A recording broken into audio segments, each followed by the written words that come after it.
ಶನಿವಾರ ಸಂತೆ ಸಮೀಪದ ಆಲೂರು ಸಿದ್ದಾಪುರ ಪ್ರೌಢಶಾಲಾ ಸಭಾಂಗಣದಲ್ಲಿ ಸೋಮವಾರಪೇಟೆ ತಾಲೂಕು ಪ್ರೌಢಶಾಲಾ ಕನ್ನಡ ಶಿಕ್ಷಕರಿಗೆ ಒಂದು ದಿನದ ತರಬೇತಿ ಕಾರ್ಯಾಗಾರ ಏರ್ಪಡಿಸಲಾಗಿತ್ತು.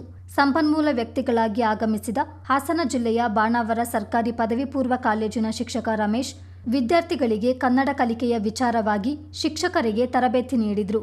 ಮಕ್ಕಳಲ್ಲಿ ಗ್ರಹಿಕೆಯ ಶಕ್ತಿ ಹೆಚ್ಚಿರೋದ್ರಿಂದ ಅವರ ಕಲಿಕೆಗೆ ಅನುಗುಣವಾಗಿ ಸುಲಭವಾಗಿ ಅರ್ಥವಾಗುವಂತೆ ಬೋಧನೆ ಮಾಡಬೇಕು ಎಂದರು.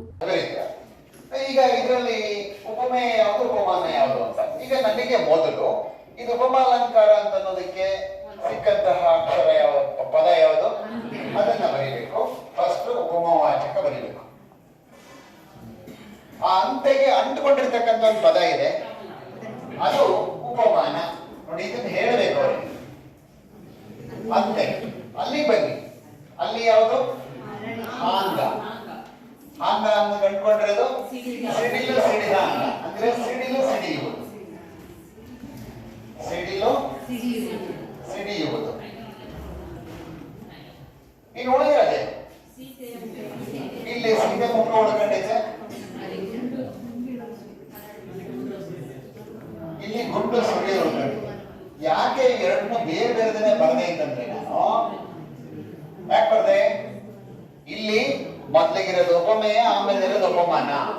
ಅಲ್ಲಿದ್ದಾರೆ. ಇವುಗಳನ್ನೇ ಚಂದ್ರ ಅಂತ ತಗೊಳ್ಳೋಣ. ನಮ್ದು ಚಂದ್ರ ಅನ್ನೋದೇನು?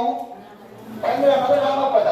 ಈಗ ಅದಕ್ಕೆ ಸೇರಿಸಿ ಇವರೆಲ್ಲ ಚಂದ್ರನಲ್ಲೂ, ಚಂದ್ರನಂತ, ಚಂದ್ರನಿಗೋಸ್ಕರ, ಚಂದ್ರನವರೆಗೆ, ಚಂದ್ರನ ತನಕ, ಚಂದ್ರನ ಮಟ್ಟಿಗೆ, ಚಂದ್ರನವೋ, ಚಂದ್ರನೋಸ್ಕರ. ಈಗ ಇವೆಲ್ಲ ಅಂತ ಅವ್ಯಯಗಳ. ಈ ಅವ್ಯಯ ಪ್ರತ್ಯಯಗಳು ಕ್ರಿಯಾ ಪ್ರಕೃತಿಯೊಂದಿಗೆ ಸೇರಿದ್ರೆ ಕೃದಂತಾವ್ಯಯ, ನಾಮ ಪ್ರಕೃತಿಯೊಂದಿಗೆ ಸೇರಿದ್ರೆ ತಂತಿತಾಂತಾವ್ಯಯ. ಈ ವ್ಯತ್ಯಾಸನ ಒಟ್ಟಿಗೆ ಮಕ್ಕಳಿಗೆ ಹೇಳಿದಾಗ ಅವೆರಡನ್ನೂ ಕೂಡ ಅವರು ಗುರುತಿಸಲಿಕ್ಕೆ ಅನುಕೂಲ ಆಗುತ್ತೆ. ಇದೇ ಸಂದರ್ಭ ಸಂಪನ್ಮೂಲ ವ್ಯಕ್ತಿ ರಮೇಶ್ ಹಾಗೂ ಶಿಕ್ಷಕರ ನಡುವೆ ಸಂವಾದ ನಡೆಯಿತು. ಕಾರ್ಯಾಗಾರದಲ್ಲಿ ಸೋಮವಾರಪೇಟೆ ತಾಲೂಕಿನ ಸುಮಾರು 70 ಕನ್ನಡ ಶಿಕ್ಷಕಿಯರು ಪಾಲ್ಗೊಂಡಿದ್ದರು. ಕಾರ್ಯಕ್ರಮವನ್ನು ಸೋಮವಾರಪೇಟೆ ಕ್ಷೇತ್ರ ಶಿಕ್ಷಣಾಧಿಕಾರಿ ಎಸ್ ಭಾಗ್ಯಮ್ಮ ಉದ್ಘಾಟಿಸಿದರು. ಕೊಡಗು ಜಿಲ್ಲಾ ಪ್ರೌಢಶಾಲಾ ಶಿಕ್ಷಕರ ಸಂಘದ ಅಧ್ಯಕ್ಷ ಸಿಟಿ ಸೋಮಶೇಖರ್, ಸೋಮವಾರಪೇಟೆ ತಾಲೂಕು ಪ್ರೌಢಶಾಲಾ ಶಿಕ್ಷಕರ ಸಂಘದ ಅಧ್ಯಕ್ಷ ಹೇಮಂತ್ ಕುಮಾರ್, ಕಾರ್ಯದರ್ಶಿ ಶೈಲಾ, ಕುಶಾಲನಗರ ಸರ್ಕಾರಿ ಪದವಿ ಪೂರ್ವ ಕಾಲೇಜಿನ ಚಿತ್ರಕಲಾ ಶಿಕ್ಷಕ ಊರಾ ನಾಗೇಶ್ ಮತ್ತಿತರರು ಇದ್ದರು.